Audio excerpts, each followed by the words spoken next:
Today is April 22nd, 2024.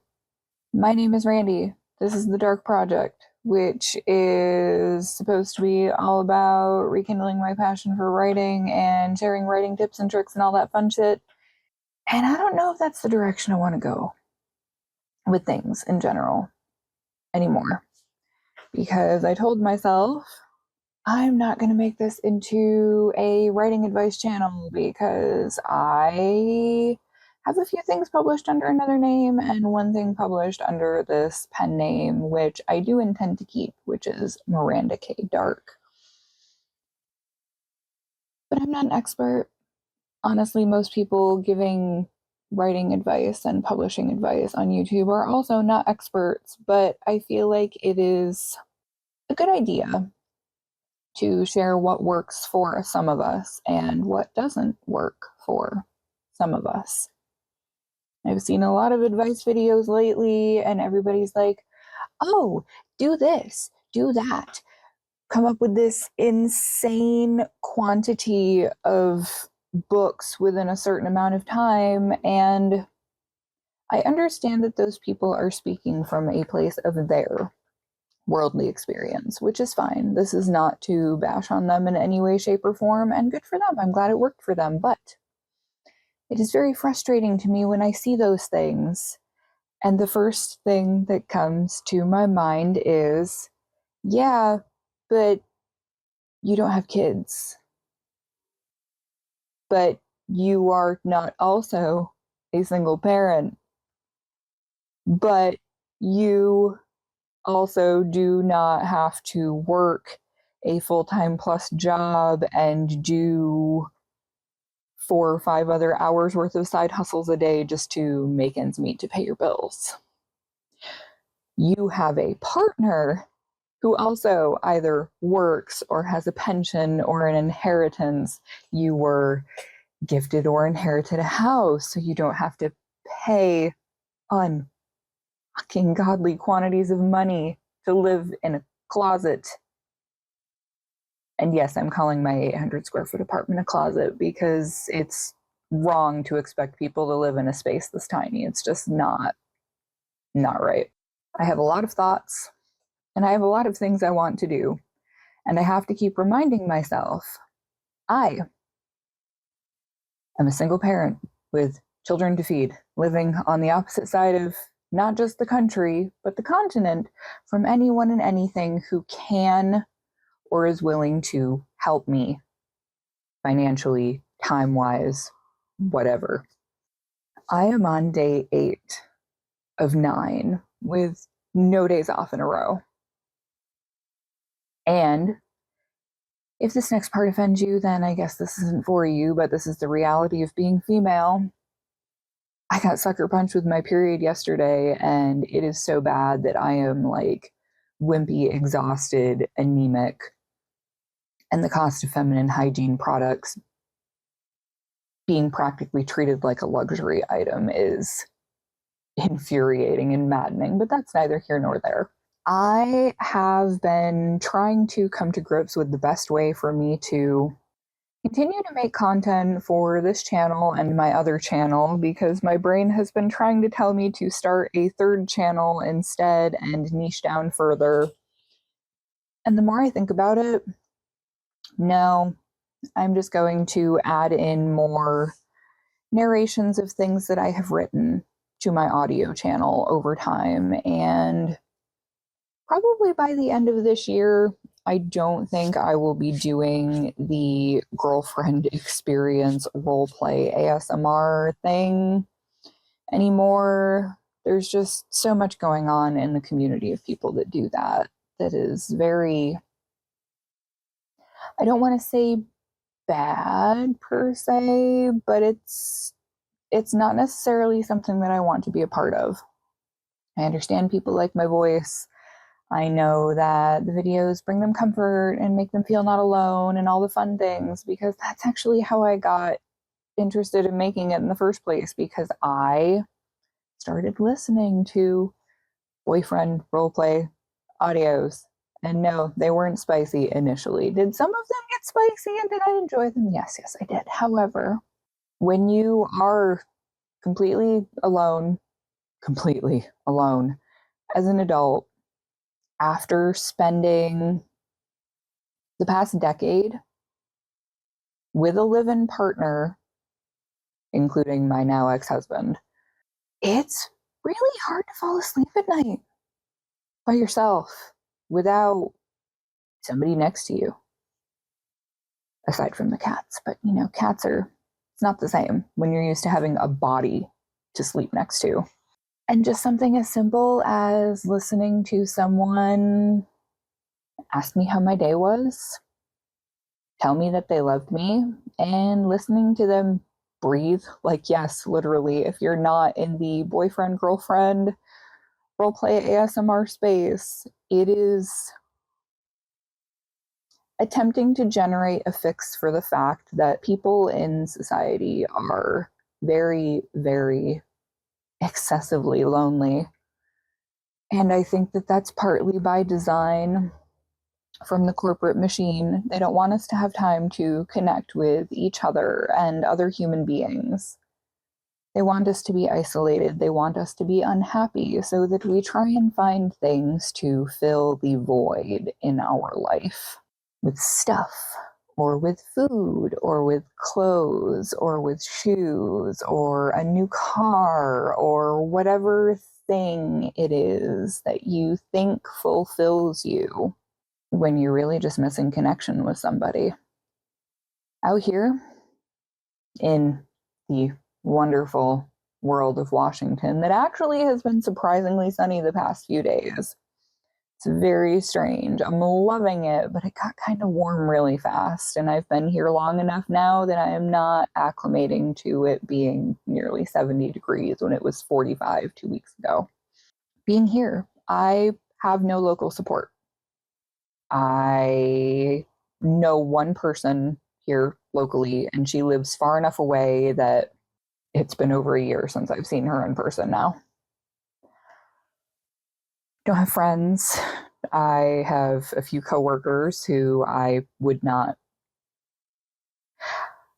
feel like if I needed help, a few of them would be there, but I don't have friends. I don't have family here. I have my kids that I see for the most part every other week. So in between the weeks I do not have my children, I work literally twice as many hours at my day job as a massage therapist than I do the weeks when they're here. And I finally got all of the schedule shuffled around now, so starting in May, hopefully nothing else gets screwed up, and I won't have to be working on Sunday when I have them again. I had to fight to get that fixed because I just had to work all weekend when it was gorgeous because my alternating schedule got all fucked up. Because somehow my schedule always gets fucked up. But in the fall, I'm hoping that I'm going to be able to get rid of at least one, if not two, of my alternating week schedule days. Because I'm really tired of being the part of the schedule that fucks up everybody else's schedule. Because my schedule doesn't get looked at when new things get put in, and then the people on the opposite week from me get pissed at me when the schedule has been available to the person who makes the schedule since like August of last fucking year. So anyway, we're almost 10 minutes in and I've just been kind of ranting and raving about a variety of things. So I'm going to try to make it make sense. Because right now there are a lot of things that just don't make sense. I have felt like I can't record anything to post here unless it is writing related. And I don't want to do that to myself. I don't want to pigeonhole myself. Are a lot of things going to be writing related? Yes. But not all of them. And I don't want to become a writing advice channel because I just don't. Because then people will start saying, oh, well, I tried this and it didn't work for me. Okay, so use your own worldly experience. This is a suggestion. It is not the gospel. It is not the end all and be all. And if you're not smart enough to figure that out, then I don't know what to tell you. I do want to post things here, even if it's just a vlog about nothing. But then when I'm like, oh, I should just vlog, it's like, but I don't want to spend hours capturing like B-roll of me doing the same crap over and over and over and over again. Because that is kind of what my life is. There is nothing exciting or fun or unique about getting up, having coffee, washing the dishes, vacuuming the floor, sweeping the floor, cleaning the litter box, feeding the cats, working out for 10 to 15 minutes, taking a shower, getting dressed, sitting down to stare at a screen and think maybe I should write today, and then not writing jack because I am so exhausted all the time. There's nothing fun about that.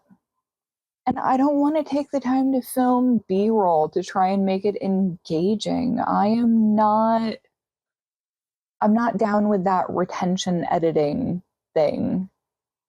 I want to be able to just sit here and have a chat. And maybe some people like that. Maybe some people will be like, you're a whining ass bitch. Shut the hell up. Nobody cares. And that's fine. Bye. Nobody cares. I know that it is highly unlikely that either of my channels at any point are going to get to a level where they alone will be producing a sustainable income. But it would be nice if I can get over the analysis paralysis and executive dysfunction and just push it out and not care if it's not perfect. Because most people don't like when everything is 100% perfect. And that's the same problem I'm having with my writing. Well, one of many problems I'm having with my writing. The other thing that I've been running into, which has been frustrating, and I'm trying to just ignore it because right now I am a nobody as far as writing goes. There are not very many people who are going to look at a piece and go, oh, that's definitely something that Miranda K. Darq wrote. No, that's not. I have to write more things for that to become reality. And me sitting around going, oh, I'm writing this serial and I was having fun with it, but nobody's reading it. If anybody is reading it, they're not commenting on it. Even though the first 10 chapters are free to read over on Ream, by the way. The first 5 are available for the public. Following is free, and following gets you chapters 5 through what will be chapter 10 as of this Wednesday. I still have 3 chapters left to finish on Blood from Stone, and I was hoping to publish in mid-May, but it is now April 22nd, and I don't have a cover. I don't have a marketing plan. And I don't want to write it and just half-assedly release it and then wonder why it flops and go, you know what? This is just more proof that you suck and you shouldn't do this. I need to probably push my plan back to publishing that in June and cobble something quick together to put out in May. I'm still on track for publishing every quarter, but I was hoping to have more extra things published this year, and I don't know. Do I feel like I can still publish something every quarter this year? Yes, but is it going to be all of the things that I had planned to publish? Probably not, and that's okay, because I am a single mom with no financial support, and I work 7 to 11 days in a fucking row with no breaks, and I cannot expect myself to write as much as I want to when I'm working as much as I am. Like right now, I have a Patreon going for not safe for work audio things because it's like a couple extra $100 a month and I need the extra money. But you know what? I've gotten to the point where it doesn't matter if people enjoy it anymore. I hate doing it. I really, really do. It's just too much extra. That's why I really want to shift my audio channel to doing story readings and narrations because, oh dear God, I cannot make an audio that is not a full-on soundstage, fully filled nightmare to edit. I can't do something where it's just me talking. I can't. I don't enjoy making things like that, but I also hate the opposite. So I feel like I've come to the crossroads where I'm realizing it worked for a while. And it's okay that I did that for a while. But once the fall hits, I think I'm going to be done with the roleplay ASMR stuff. I've already got a channel name picked out that I'm going to be switching my Darq Dominion Words That Scorch channel over to. And just like when I kind of sort of rebranded here, people will either like it or they won't, and they're free to come and go as they please. And difference being between here and there that I'm going to gradually be increasing the amount of regular stories that I'm doing there and gradually reducing the ASMRs. I'm going to wrap up a couple of series that I've been running for a while, and then that's just going to be it. And I'll leave those ones there for people to watch because the view count on some of those is insane. I think my highest view count over there is like 73K on one video. Yeah. So things here are probably going to be more just talking vlogs. Maybe it'll be a vlog that has a useful nugget of information in it. Maybe it'll be me just sitting down and having a wine like I'm having right now because I don't have anybody to talk to. And I feel like a lot of people are in a similar place. So if you like non-makeup wearing, regular clothes, not photo perfect ring light, I'm backlit and it's making my raccoon circles look so freaking bad, and you know what? I don't care. Because if I keep caring, I'm never going to make anything. So progress is better than perfection. Comparison is the thief of joy. Stop fucking doing that. There is something that you and I bring to the world that is completely unique, and we are the sum of all of our experiences, and nobody else has all of those exact same experiences. So nobody can bring to the world exactly what you can. On that note, it's been almost 20 minutes, and I don't know how much I'm going to edit this. Probably just a teeny little bit for the sake of throwing it up, but that's going to be it. So I hope that you all took a moment to reflect on a lot of things and take a breather, had a wine with me, maybe had a little bit of a cry. I blame the hormones for being emotional right now, but mostly the emotions have just been rage the past few days. And I will catch you all in the next video, whenever that happens to be. Hopefully I can get back to like every other week as opposed to, holy shit, it's been 45 days almost since I posted a video. So yeah, until next time, take care of yourselves and each other and keep writing and doing things that bring you joy. Bye, guys.